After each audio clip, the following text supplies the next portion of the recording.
Nah, saudara, hari ini kita akan melanjutkan pembahasan dari Injil Matius. Today we will continue our discussion on the Gospel of Matthew. Kita membaca dari Matius pasal yang kelima, masih di dalam seri khotbah di bukit. We will continue on Matthew 5. This is still about the Sermon on the Mount. Saya membaca ini karena ini cuma ada 4 ayat, saya baca bahasa Indonesia, lalu kemudian saudara Angie akan menerjemahkan bahasa Inggris. Because there are only 4 verses, I will read it in Indonesian and Angie will read it in English. Kamu adalah garam dunia. Jika garam itu menjadi tawar, dengan apakah ia diasinkan? Tidak ada lagi gunanya selain dibuang dan diinjak orang. Kamu adalah terang dunia. Kota yang terletak di atas gunung tidak mungkin tersembunyi. Lagi pula orang tidak menyalakan pelita lalu meletakkannya di bawah gantang, melainkan di atas kaki dian, sehingga menerangi semua orang di dalam rumah itu. Demikianlah hendaknya terangmu bercahaya di depan orang, supaya mereka melihat perbuatanmu yang baik dan memuliakan Bapamu yang di sorga. You are the salt of the earth, but if salt has lost its taste, how shall its saltiness be restored? It is no longer good for anything except to be thrown out and trampled under people's feet. You are the light of the world. A city set on a hill cannot be hidden. Nor do people light a lamp and put it under a basket, but on a stand, and it gives light to all in the house. In the same way, let your light shine before others, so that they may see your good works and give glory to your Father who is in heaven. Mari kita berdoa. Let us pray. Tuhan, berkatilah perenungan pada pagi hari ini. Lord, please bless our discussion this morning. Berkati hamba-Mu yang menguraikan, berkati juga untuk saudari Angie yang menerjemahkan. Bless your servant who is leading the discussion and also for the interpreter. Berkati setiap kami yang mendengarkan, kami berdoa supaya Tuhan menyertai kami dan bekerja dengan Roh-Mu yang kudus. Bless us who are listening to your word so that your Holy Spirit may be at work within us. Kami sungguh-sungguh dicelikkan, kami melihat keindahan firman Tuhan. So that our eyes might be open to see the beauty of your word. Dan kami boleh digerakkan untuk lebih mengasihi Tuhan, mengasihi sesama. And we may be moved to love you more and others more. Di dalam nama Tuhan Yesus Kristus kami berdoa. In the name of Jesus Christ we pray. Amin. Amen. Sudah, kita bisa mengaitkan perikop ini dengan sabda bahagia yang di atas ya. We can connect this passage with the Beatitudes in the previous chapter. Memang tentu saja kita bisa membahasnya, let's say, independently itu ya. For sure we can discuss this independently. Tapi karena Matius menaruh di dalam flow yang demikian, maka kita bisa mengaitkannya dengan perikop sebelumnya. But because Matthew put it in this flow, so we can connect it to the previous passage. Kita bisa langsung mengartikannya di sini, saudara. Apa artinya garam dunia? Apa artinya terang dunia? We can immediately interpret it, what it means by being salt and light of the world. Ya, tidak lain tidak bukan adalah mereka yang miskin di hadapan Allah, mereka yang berduka cita, mereka yang lemah lembut, sampai terakhir adalah mereka yang dianiaya oleh sebab kebenaran. It is none other by being poor in spirit, those who mourn, meek, and so on, and finally those who are persecuted for righteousness' sake. Nah, saudara, kalau saudara mengaitkannya dengan yang terakhir terutama, ini kan yang paling dekat ya dengan sabda bagian ke-8. And if you connect this to the very last beatitude, which is closest to this passage, nah ini saudara akan mengerti ya kenapa di sini pakai metafor garam. you will then understand why he uses the metaphor salt. Garam itu untuk memberikan rasa, dia itu perlu larut ya, perlu dissolve. In order for the salt to give taste, it has to be dissolved. Siapa itu yang dissolve itu? Dissolve itu apa? Larut itu apa? Larut itu yaitu orang-orang yang berani menderita, dia aniaya karena kebenaran. What does it mean to be dissolved? It means to be persecuted for righteousness' sake. Precisely orang-orang yang di-persecuted, orang-orang yang dianiaya inilah ada orang-orang yang menderita karena Kristus. Mereka lah yang adalah garam dunia. These very people who are persecuted for righteousness' sake, they are the salt of the world. Tapi mereka yang di dalam kehidupannya itu nggak mau dipecah-pecahkan, nggak mau larut, mau tetap utuh, ya nggak bisa memberi rasa di dalam kehidupan ini. But those lives who refuse to be dissolved, they cannot be the salt of the world. Nah, ini satu prinsip yang kita nggak bisa hindari ya, kita nggak bisa menggantinya. This is a principle that we cannot replace and avoid. Seperti kehidupan Kristus sendiri ya, dia memberikan rasa, ya karena dia sendiri juga menghancurkan kehidupannya. Just like Christ's life, he is dissolved so that he can be the salt. Maka ini adalah panggilan saudara dan saya seperti Kristus ya. So this is your calling and my calling to be like Christ. Memang di dalam pembacaan everything kita nggak mungkin tidak mengaitkannya dengan Kristus gitu, karena ini bukan ajaran moralisme tapi ini kekristenan. For sure, in any reading, we have to connect it to how we may be more like Christ, because this is not a moral teaching. Kita membahaskan di dalam bagian garam ya, Saudara. Ini kita di dalam konteks modern mungkin bisa agak bingung ya, apa artinya itu garam yang tidak asin itu kan oksimoron deh. Contradictio in terminis, garam kok tidak asin itu maksudnya bagaimana ya? Let us first discuss on salt, because in the modern era, it's very difficult to understand a salt that is tasteless because it's an oxymoron. Ya, kalau kita sekarang sih mengerti ya, ini garam itu ya inilah apa sodium chloride ya. Ini ya sudah murni gitulah ya. How we understand salt is sodium chloride, it is pure. Tetapi di dalam ancient world, di dalam zaman dulu, Saudara, ini garam itu bukan seperti sekarang. But in the ancient world, salt was not like this present day. Jadi ini merupakan campuran dari berbagai macam mineral gitu ya, yang harus dibersihkan terlebih dahulu. Salt was a purified thing consisting of many minerals. Ya, dan ada bagian-bagian itu yang memang ya kelihatannya sih seperti mirip sekali gitu ya dengan garam, tapi waktu dibersihkan ternyata mereka itu ya ini adalah sisa-sisa yang nggak berguna sebetulnya ya. They might look similar to salt, but actually after you purify them, actually there are some parts that are actually useless. Ya, makanya di sini dikatakan ya itu dibuang dan diinjak-injak orang. So it is said here, it is to be thrown out and trampled under people's feet. Ya, betul, saya nggak berguna gitu. Itu memang ya nggak bisa memberikan rasa anyway. It's true they are useless, they cannot give taste anyway. Nah, sudah perhatikan sekali lagi ya. Orang Kristen tapi dia itu takut menderita karena kebenaran. Dia lebih berkompromi dengan cerita dunia ini ya. Dia nggak berguna sebetulnya. No, there are Christians who are compromising to the story of the world. They are actually useless people. Apakah ada orang Kristen yang nggak berguna seperti ini ya? Ada. Is there such thing as a useless Christian such as this? Yeah, there is. Paulus mengatakan ada orang yang diselamatkan tapi seperti dari dalam api. Paul said that there is a person who is saved, but actually is from the fire. Dan apa yang dia kerjakannya di dalam kehidupan ini semuanya hangus ya, nggak ada bekasnya sama sekali, semuanya itu hilang. Dan karena apa? Dia membangun di dalam kefanaan. There's a person whose life, everything that he does is without trace because everything is just in vain.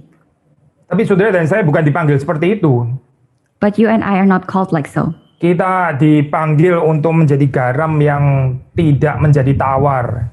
You and I are called to be a salt that is not turning tasteless. Nah, waktu kita bicara tentang taste ya, waktu kita bicara tentang rasa, nah ini sebetulnya kita memasuki dimensi estetik ya.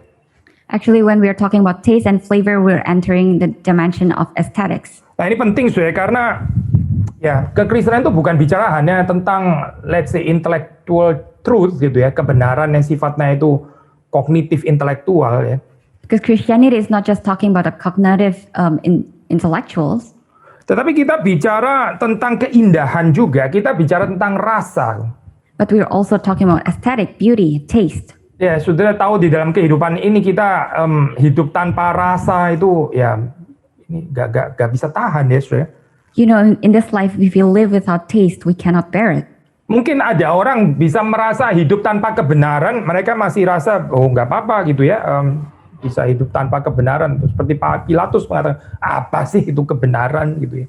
Maybe some people can live without righteousness or truth, just like Pontius Pilate said, what is truth? Ya, tapi saya pikir nggak ada orang lebih menikmati hidup yang tasteless daripada tasty ya, hidup yang hambar daripada hidup yang ada rasa. But I believe that nobody prefers a tasteless life than a tasteful life. Maka sekali lagi kekristenan ini sebetulnya ada atraksinya ya kalau kita mengertinya dengan benar gitu. So there is actually an attraction side of Christianity if you understand it correctly. Saudara membaca di dalam Kisah Para Rasul misalnya, di situ digambarkan ya bahwa jemaat mula-mula itu ya disukai oleh semua orang. Berarti mereka ini bukan tasteless, mereka ini bukan hambar pasti. As you read in the book of Acts, the early churches were loved by other people, so they lived a life full of taste. So kehadiran mereka tuh matters ya, ada bedanya. So their presence matters. It has a difference. Yang sedih itu ya, kalau orang Kristen itu ada, whether individual atau communally bahkan ya, secara komunal, terus ada atau nggak ada, doesn't really matter, nggak membawa dampak apa-apa. What's sad and unfortunate is that when Christians gather together and their presence means nothing.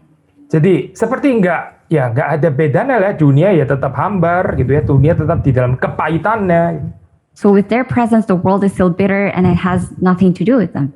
Jangan-jangan orang Kristen sendiri juga ternyata banyak kepahitan lagi. Aduh, bagaimana ya? And maybe even worse, Christians also feel this bitterness. Dari dunia ini hambar, lalu terus kemudian kita hadir bukan saja hambar, tapi malah menambah kepahitannya. Gitu. So this world is tasteless, and due to our presence, it doesn't just become tasteless, it's bitter. Di dalam bagian firman Tuhan yang lain, di dalam tulisan Paulus, ya. In other parts of the scripture, Paul wrote, dia mengatakan janganlah kata-katamu itu hambar. Do not let your words be tasteless. Iya, apa ya artinya kata-kata yang hambar? Terus kemudian lawan katanya apa?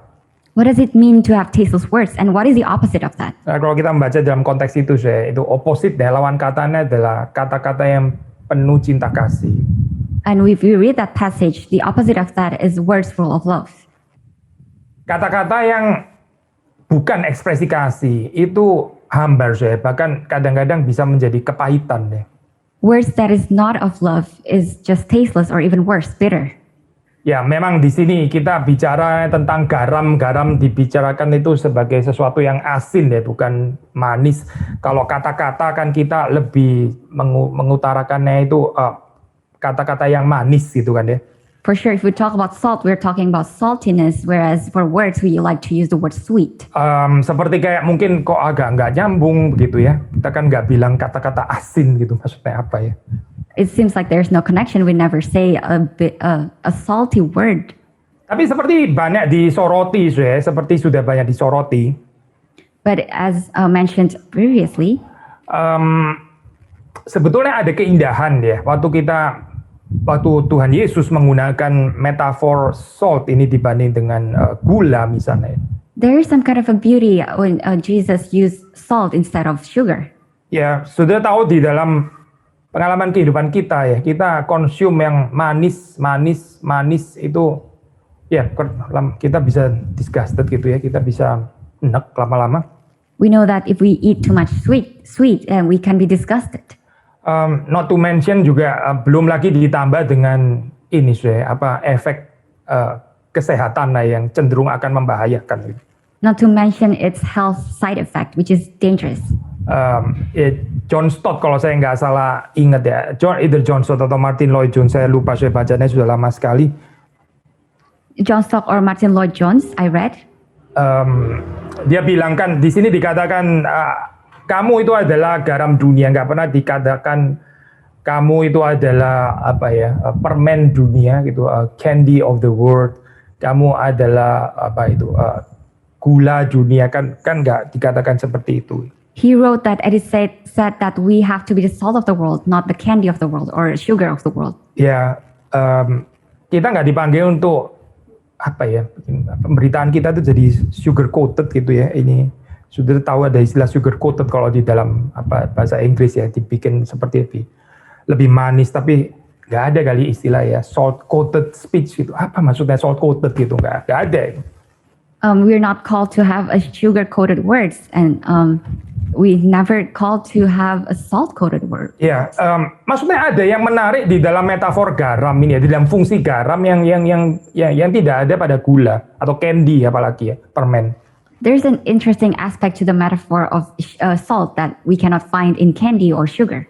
Ya, ya itu tadi salah satunya ya. Sugar itu bisa jadi sugar coated, bisa menjadi satu pemanis yang palsu gitu ya. Tapi kita bicara tentang pengasin yang palsu itu susah ya memikirkannya bagaimana ya. Pengasin palsu itu apa ya maksudnya?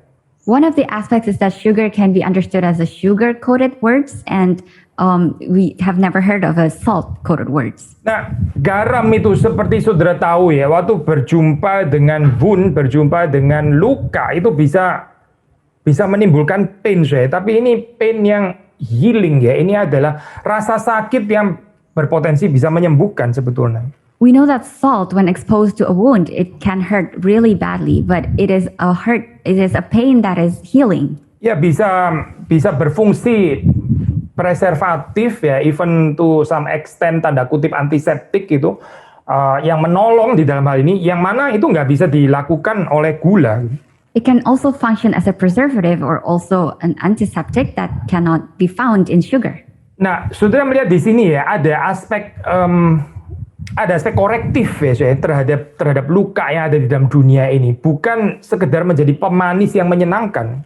So there is a corrective aspect to the wound of the world, not just to sweeten the world.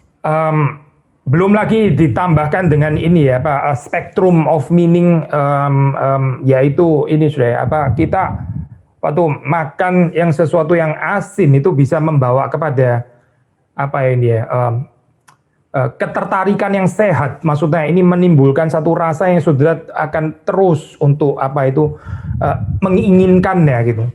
Not to mention there's a spectrum of meaning that salt brings a healthy attraction that you want to continue eating that food. Nah, saya nggak mau pakai istilah kecanduan ya, soalnya karena begitu pakai istilah addiction akan langsung negatif di sini artinya, bukan kecanduan maksudnya. Now, I don't want to use the term addiction because it has a negative connotation. Tapi betul seperti saudari Angie tadi pakai istilah atraksi ya, itu membuat orang tertarik untuk datang lagi dan datang lagi dan datang lagi. The correct term is attraction because it welcomes people to come and come again. Yesus for sure ya, memang dia nggak pernah pakai istilah aku adalah garam dunia, memang nggak ada ya. Yang ada adalah aku adalah terang dunia, itu ada. For sure, Jesus never mentioned that he is the salt of the world, but he mentioned, I am the light of the world. Tapi kalau kita memikirkan tentang fungsi daripada garam ini, tetap nggak salah, kita mesti memikirkan pribadi Yesus Kristus. Gitu. But it is not wrong of thinking about the person of Jesus when we talk about salt. Saudara, kehadiran Yesus itu nggak pernah tasteless, nggak pernah doesn't matter, nggak pernah lu boleh ada, boleh nggak ada, dia ngomong apa sih? The presence of Jesus is never tasteless and it always has impact. Ya, setiap orang yang mendengar perkataan Kristus itu ya, kalau nggak admire, mencintai, ya terus kemudian tergerak bertobat atau sebaliknya marah-marah dan kepingin membunuh dia dan sebagainya. When people listen to the word of Jesus, is either they would be attracted, adore him, and repent, or they will be angry towards him. Yesus cannot simply be ignored. Yesus itu pokoknya nggak bisa diignore begitu saja. Kita nggak bisa mengabaikan dia begitu saja, karena dia terlalu penting di dalam kehidupan ini. Jesus cannot simply be ignored because he is too important in this world. Ya, berbahagialah mereka yang percaya, mereka yang mengikut Kristus. So blessed are they who follow Christ and believe in him. Memang jalannya adalah satu jalan yang sempit ya. Ini garam ini again dihancurkan untuk bisa memberi rasa.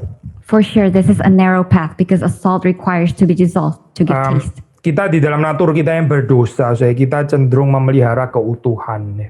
In our sinful nature, we tend to hold on to our wholeness. Ya, keutuhan muka kita ya, jangan dicoret-coret, jangan dipermalukan. The wholeness of our dignity may not be trampled by others. Ya, keutuhan daripada perasaan kita gitu ya, yang nggak boleh disinggung. The wholeness of our emotion that should not be offended. Keutuhan daripada pandangan kita, pendapat kita yang nggak boleh ditundukkan dan nggak boleh dikalahkan. The wholeness of our views which may not be defeated by others. Keutuhan daripada keluarga kita yang ya harus selalu happily ever after, kalau bisa jangan ada dikorbankan gitu. The wholeness of our family has to be happily ever after and nobody should be sacrificed. Keutuhan daripada harta kita gitu ya, nggak perlu di-share supaya kita bisa menikmatinya dengan bebas. The wholeness of our wealth so that we can freely enjoy it. Sudah bisa nggak habis-habis ya list ini. And this list is unending. Tapi lihatlah kehidupan Kristus. But look upon the life of Christ. Ya, dia sungguh-sungguh kalau dia mengajarkan ini, apa artinya menjadi seperti garam. Ya, sudah mendapati dalam kehidupannya. And the way he teaches about salt, he really did what he teaches. Di dalam bagian ini, Matius menggunakan ayat yang lebih banyak untuk menjelaskan terang. And in this passage, Matthew used lots of verses to explain about a light. Kalau garam, ya ini relevansinya dunia ini adalah dunia yang hambar, bahkan dunia yang ya ada kepahitan. As for salt, we can make it relevant that this world is full of bitterness and tastelessness. Tapi kalau kita bicara tentang terang di sini ya, metafor yang kedua yang dipakai di sini, ini tentang apa, But when talking about light, what kind of a metaphor is this? Ya jelas seperti yang sudah ada di pikiran saudara, ini membicarakan tentang dunia yang berada di dalam kegelapan. And your thinking is correct. It is talking about darkness. Di dalam kegelapan itu orang tersandung, orang itu tersesat. In darkness, people may stumble, people may be lost. Orang bahkan nggak bisa melihat dirinya sendiri. They may not even be able to see themselves. Di dalam terang sebaliknya ya, dan Kristus itu adalah terang, sang terang dunia. Whereas in light, and Christ is the light of the world, Kita mendapatkan jalan di mana kita bisa bergerak, di mana kita bisa pergi, di mana kita bisa mencapai tujuan yang benar. we may obtain a path where we can follow that path and obtain our objective. Segala sesuatu itu menjadi jelas ya kalau kita melihat di dalam terang. Everything becomes clearer when we look upon it in light. Termasuk juga keadaan diri kita sebagaimana adanya, sebagaimana Tuhan melihatnya. And also in our own condition, we can also see the condition which God sees in light of God's eyes. Tapi seperti kita sudah pernah katakan, saya mengutip dari Moltmann ya, terang yang dari Tuhan itu ya, itu bukan melihat kita, bukan menyinari kita apa adanya seperti kayak CCTV gitu. And this we have previously discussed as well. Moltmann said that when God sees us, He's not looking at us like a CCTV. Ya, CCTV itu melihat keadaan kita apa adanya, betul-betul apa adanya gitu ya, nggak ada editing, nggak ada apa-apa. Dan merciless, nggak ada compassion. A CCTV looks upon us without mercy and just according to our very condition. Kita juga bisa melihat orang lain model CCTV kayak begini, dan lalu kita mungkin merasa kita cukup tajam untuk bisa profile orang dengan kelemahannya dan sebagainya. Wah, teologinya ngaco ya, sepertinya gitu ya, sambil menertawakannya dan sebagainya gitu.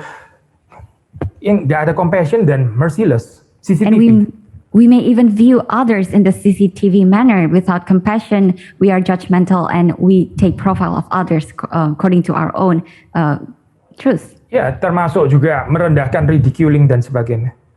And including ridiculing others. Tetapi terang yang dimaksud di sini itu bukan itu, But a light mentioned here is not like so. Coba lihat bagaimana Yesus berjumpa dengan orang-orang berdosa itu. Dia selalu adalah terang dunia. Dia nggak pernah kehilangan terang itu. Pay attention to how people approach sinful people. He never approached it in this kind of light. Ya, ada kalimat-kalimat yang Yesus nggak perlu bicara karena memang dia itu full of compassion. Dia full of mercy. Dia itu penuh dengan belas kasihan. There are words that he didn't require to say because he is full of mercy and compassion. Coba saudara baca perjumpaannya dengan Sakeus. Read his encounter with Zacchaeus. Saudara baca perjumpaannya dengan perempuan yang berzinah itu. And look upon his encounter with the adulterer woman. Saudara membaca perjumpaannya dengan perempuan berdosa yang muncul di tengah-tengah perjamuannya Simon orang Farisi itu. And look upon his encounter with the sinful woman in the middle of a feast of Simon. Saudara baca juga bahkan perjumpaannya dia dengan Simon orang Farisi itu, apa yang dia katakan itu. And even pay attention to his encounter to Simon the Pharisee, what he said. Ada teguran, memang betul ada teguran gitu ya, karena memang bukan cuma terang yang merciful and compassionate, tapi juga garam kan, tentu ada teguran.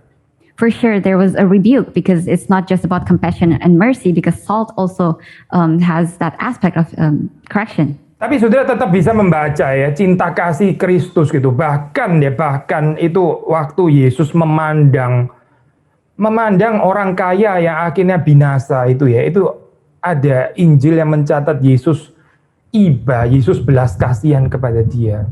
But you can see this aspect of love and compassion in Jesus, and including when he encountered the rich young man who was about to be damned. He has this compassion within him. Ya, kita melihat terang yang ada pada Kristus itu ya, ini bukan seperti sekali lagi ya, cuma sekedar menelanjangi, membongkar, menyatakan betapa buruknya kamu dan sebagainya. Bukan itu, saudara.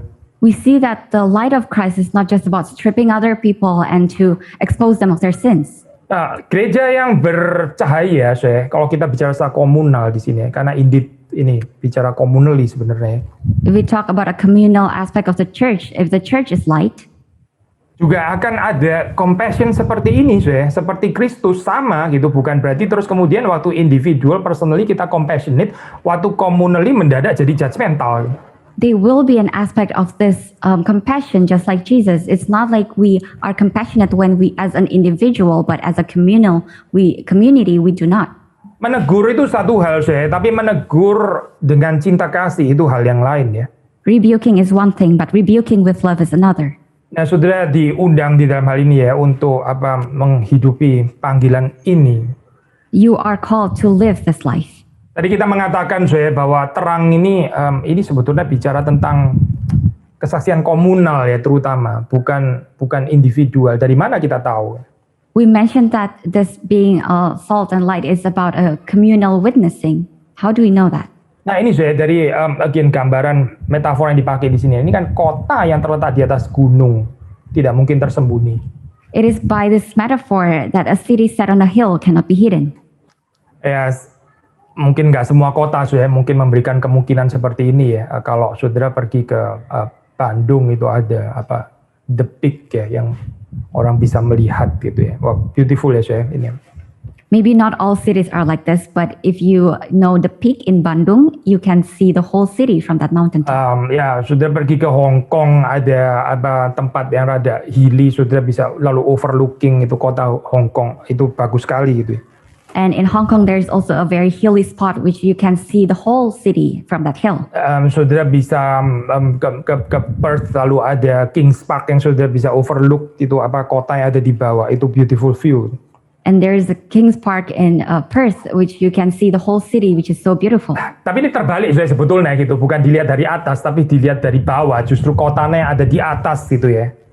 But actually, this is the other way around, that we are looking the city set on a hill. Saudara bisa bayangkan ya, kalau kita melihat kota gitu, terus kemudian ini kota yang terletak di atas gunung, dan ini dikaitkan dengan light, dengan terang. Now imagine a city being set on a hill, and this is connected to being a light. Sudah pasti saudara membayangkannya bukan cuma ada satu lampu sorot gitu misalnya ya, atau cuma satu lampu jalanan gitu, even lampu sorot yang terang sekali, tapi cuma satu gitu. Terus kita bilang, oh kota yang terletak di atas gunung itu kan doesn't really make any sense ya, ini nggak masuk akal itu. Kita mungkin jadi ragu-ragu, kayaknya bukan kota sih, masa cuma ada satu lampu gitu. And definitely you do not see this as just one single beam of light or beacon, because you wouldn't guess that it's a city if it's just one beam of light. Saudara akan mengatakan itu kota kalau ada banyak titik-titik lampu kan ya, ada banyak titik-titik lampu. Meaning berarti ini bicara kesaksian komunal. You call it a city because you see that there are many lights coming out of the windows. So it means that this metaphor is talking about a communal aspect. Sudah kadang-kadang kita ini keliru ya, kita pikir kita ini menjadi saksi Tuhan individually, terus kemudian single fighter dan sebagainya. Bahkan kita bangga lagi kalau bisa menjadi individual hero gitu misalnya ya. Sometimes we think individualistically that we are the sole hero, that we take the star of this whole church. Ya, bahkan Avengers pun sekarang mulai work together ya, tapi kekristenan masih mau jadi single fighter, ini bagaimana ya? Hollywood kayaknya kalau lebih mengerti ya daripada kita. And even Avengers want to team up, but the Church of God, are still single fighters. Narsisisme ya, hati-hati nih bahaya ini kebanggaan individual, personal achievement, your personal prayer, your personal evangelization, your personal tambahin personal dalam kurung maksudnya individu sebenarnya. Be careful of narcissism. Be careful of your achievements and personal achievement, personal evangelization, and so on. Ya, yang sebetulnya artinya itu individualis ya, bukan personal sih, masih bagus ya. Sebenarnya dalam kurung individualis sih artinya gitu. Which is taken into individualistic life. Ya saudara, sekali lagi sudah membaca di dalam bagian ini ya, kota yang terletak di atas gunung tidak mungkin tersembunyi. Now you read here that a city set on a hill cannot be hidden. Kesaksian saudara itu adalah kesaksian first and foremost, terutama ini adalah kesaksian komunal saudara.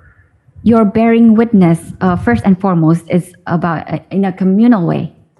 Maka kita melihat di sini sekali lagi ya, berapa pentingnya di dalam hal ini bersaksi juga secara bersama-sama. Seperti di dalam gereja mula-mula. So you see how important it is now to bear witness as a community, just like the early churches. Kalau sudah baca dalam Kisah Para Rasul, betul di situ ada khotbah personal dari Petrus ya. Tapi itu cuma sekali saja ya bagian itu gitu yang dicatat itu ya. Lalu terus kemudian 3.000 orang bertobat. Paul delivered a sermon, also a personal sermon, but it's just that. And then 3,000 people repented. Ya, tetapi kemudian sudah membaca di dalam sepanjang ini ya Kisah Para Rasul, kesaksiannya itu adalah ya bukan kesaksian Petrus lagi single handedly ya, tapi kesaksian jemaat ini secara komunal gitu. But if you read the entirety of the book of Acts, you see that the bearing witness is not just solely of Paul, but also the whole congregants of the church. Saudara membaca Tuhan terus-menerus menambahkan jumlah orang percaya melalui kesaksian komunal, bukan terus-menerus karena Petrus khotbah nggak selesai-selesai gitu misalnya ya, saban minggu dia khotbah terus gitu misalnya. Tapi ini bicara tentang kesaksian komunal sebetulnya. It is said that their number increased, that this is due to the communal witnessing. Of course, it's due to Paul's sermon, but it's communal witnessing.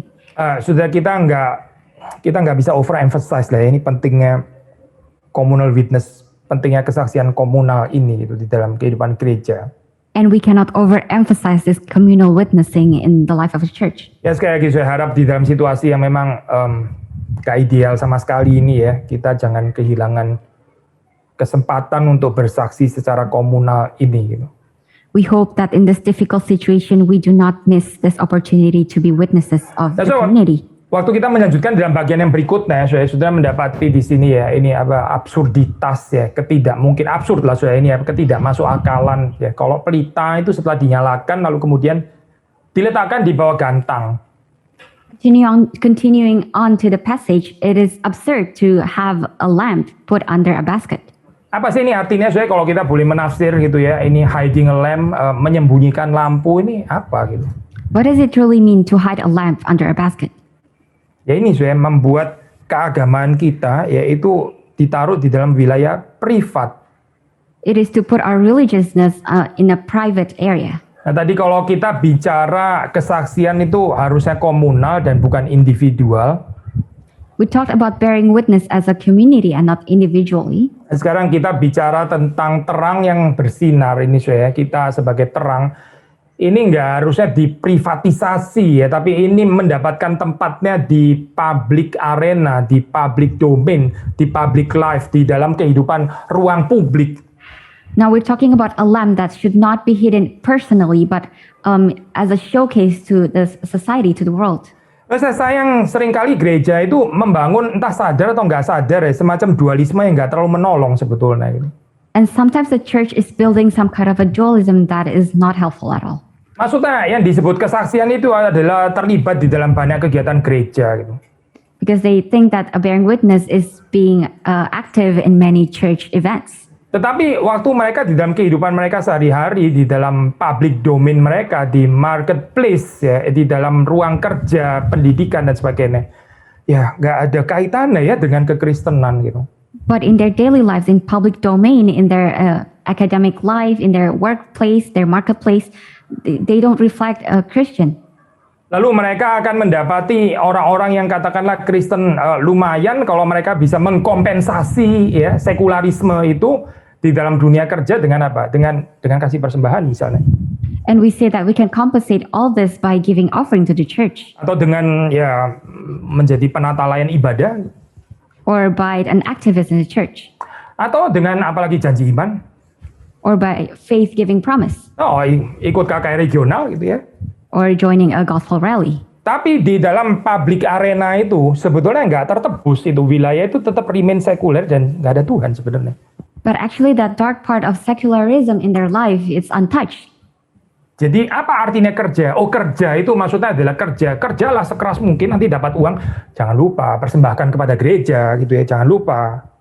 So what does it mean to work? To work is to earn money, but don't forget we have to also give offering from this money. Lalu pekerjaannya sendiri bagaimana? Jenis pekerjaannya sendiri itu bagaimana? Gitu. Ini kaitannya apa dengan Kingdom of God? Kaitannya dengan kerajaan Allah itu apa?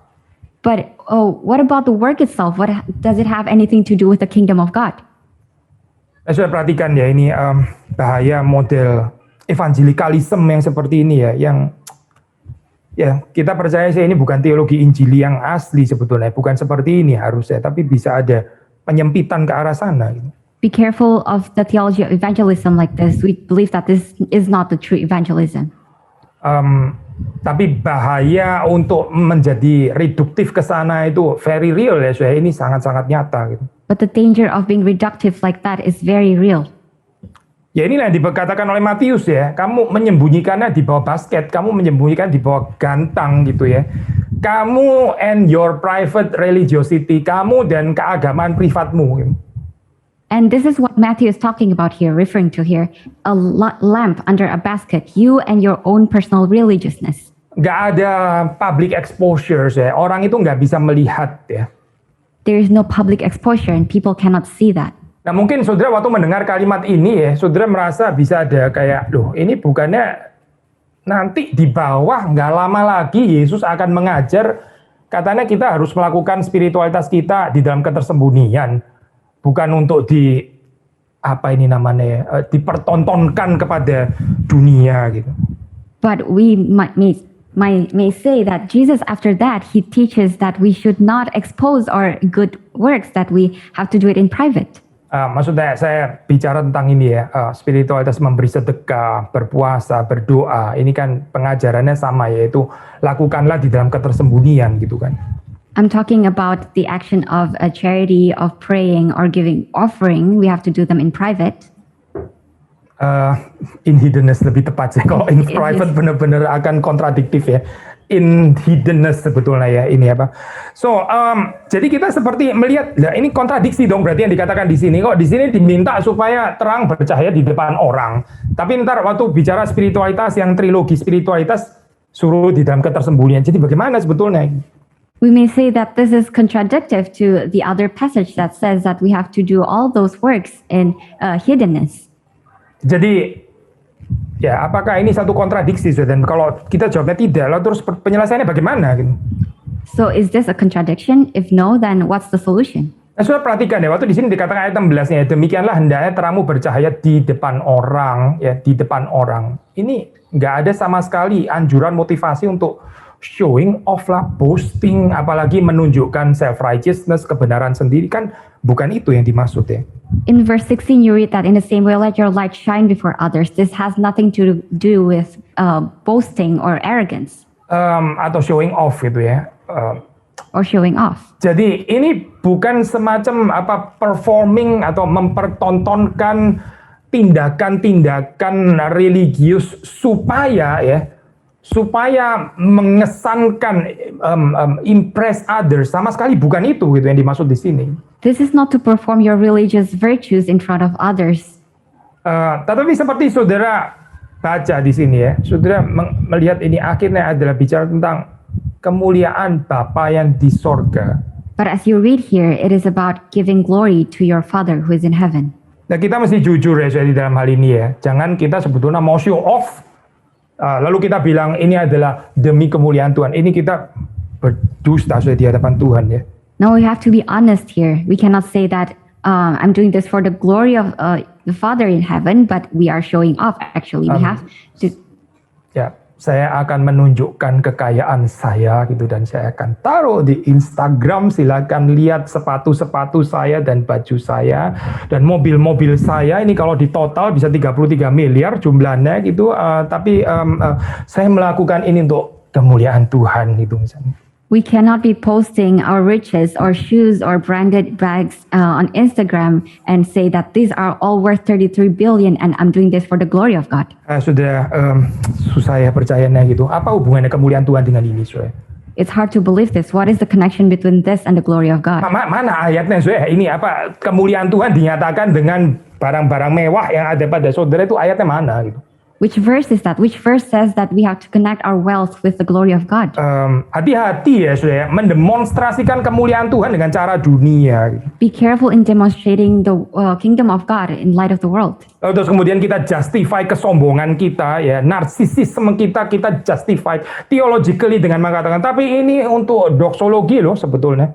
Then we justify our arrogance or showing off for the glory of God. Saudara, Tuhan itu melihat kedalaman hati kita ya. Orang lain mungkin kita bisa menipu, tapi Tuhan kita nggak bisa menipu. God sees the depth of our hearts and we might fool others but not God. Tapi tentu saja kita bisa bicara ayat ini dan bukan cuma bisa, tapi harus ya bicara ayat ini dalam pengertian yang atau kemungkinan yang positif. And we have to talk about this verse in a positive aspect, from the positive aspect as well. Maksudnya indeed ya, ada kemungkinan yang dimungkinkan oleh Roh Kudus ya, kita betul-betul bisa memberi segala kemuliaan kepada Allah Bapa ya, ketika perbuatan kita itu terekspos publicly gitu. We have to say that the Holy Spirit may enable us to do all these good things in public and in public domain and for the glory of God. Yaitu kapan saya? Sekali lagi, waktu kita dengan jujur, memang kita bukan sedang mempertontonkan saya atau kita atau gereja kita atau apa ya, bukan gitu. That is when we honestly do not do this by not performing and showing off in front of others. Tapi sungguh-sungguh waktu kita melayani ya, waktu kita melakukan kebaikan, kita melakukannya dengan tulus. But when we serve others, when we do good, we do it in sincerity. Yang pasti kita nggak bisa menghindari panggilan tuntutan dari Tuhan untuk hidup di public domain ini, nggak bisa. Kita harus hidup di ruang publik. Surely we have to live in public domain. Tetapi sekali lagi ya, hidup di public domain bukan berarti harus tadi ya, showing off, memamerkan yang berkaitan dengan saya.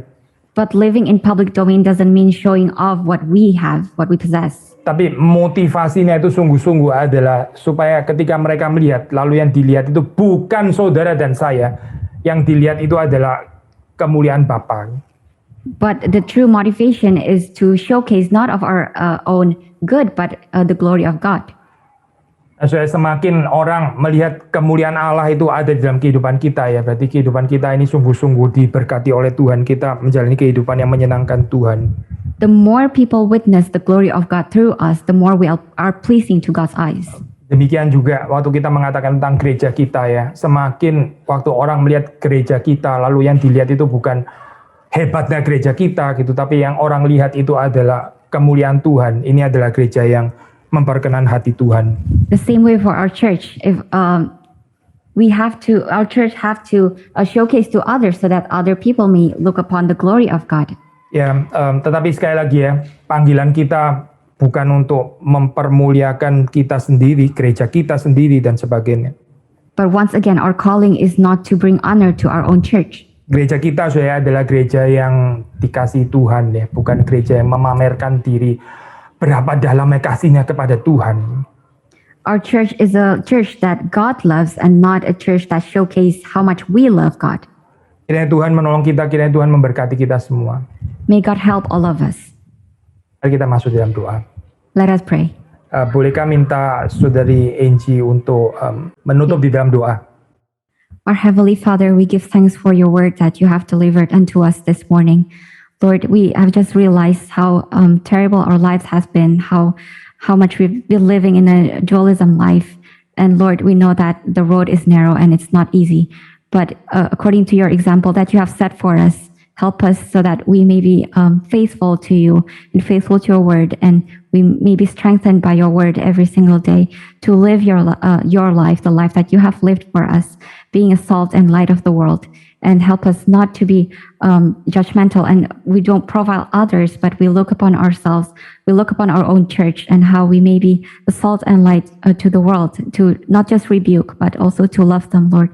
Help us, enable us to do like so in this following week and forever, Lord, until we see you again. In the name of Jesus Christ, we pray. Amen.